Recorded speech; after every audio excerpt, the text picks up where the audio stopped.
ડીસાના વડાવડથી ભીનમાલ પગપાળા સંઘનું કરાયું પ્રસ્થાન। પવિત્ર શ્રાવણ માસમાં લોકો દેવી દેવતાઓના સ્થાને દર્શનાર્થે જતા હોય છે અને અનેક લોકો પરિવાર સાથે પગપાળા પણ જતા હોય છે। રાજસ્થાનમાં આવેલ ભીનમાલમાં સ્થાયી શ્રી સેમકરી માતાજીનું સ્થાન આવેલ છે, ત્યારે ત્યાં દૂર દૂરથી લોકો માતાના દર્શન માટે આવતા હોય છે। ત્યારે આજે ડીસાના વડાવડથી ભીનમાલ પગપાળા યાત્રા સંઘનું પ્રસ્થાન થયું હતું। આ સંઘનું પ્રસ્થાન ભીલડી હાઈવે પર આવેલ વડાવલના ચતરાજી ગોમાજી સોલંકીના ઘરેથી સંઘનું પ્રસ્થાન કરાયું।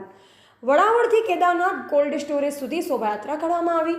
શ્રી સેમકરી માતાજી ભીનમાલ પગપાળા યાત્રા સંઘનું વડાવાડથી સાઉન્ડના સથવારે સોલંકી પરિવાર દ્વારા સંઘનું પ્રસ્થાન કરવામાં આવ્યું, જેમાં મોટી સંખ્યામાં સોલંકી માળી સમાજ પરિવાર આ સંઘમાં જોડાયો અને સાઉન્ડના સથવારે સોલંકી પરિવાર ઝૂમી ઉઠ્યો। શ્રી સેમકરી માતાજી ભીનમાલ સંઘના આયોજક રમેશભાઈ માળી, નિકેશભાઈ મહેતા, મનુભાઈ જોશી, કાંતિલાલ મોદી વગેરે હાજર રહી માતાજીના સંઘનું પ્રસ્થાન કરવામાં આવ્યું, જેમાં ખૂબ મોટી સંખ્યામાં સોલંકી પરિવાર આ સંઘમાં જોડાઈ અને કેદારનાથ કોલ્ડ સ્ટોરેજ ખાતે માતાજીની પ્રસાદ લઈ ધન્યતા અનુભવી। પગપાળા યાત્રા સફળતાપૂર્વક પૂર્ણ કરી ભીનમાલ ખાતે આવેલ માતાજીના દર્શન કરી ધન્યતા અનુભવશે। સેમકરી માતા કી જય। અમે દર વર્ષની જેમ આ વર્ષે પણ વડાવડથી ભીનમાલ પગપાળાનું યાત્રાનું આયોજન કરેલ છે।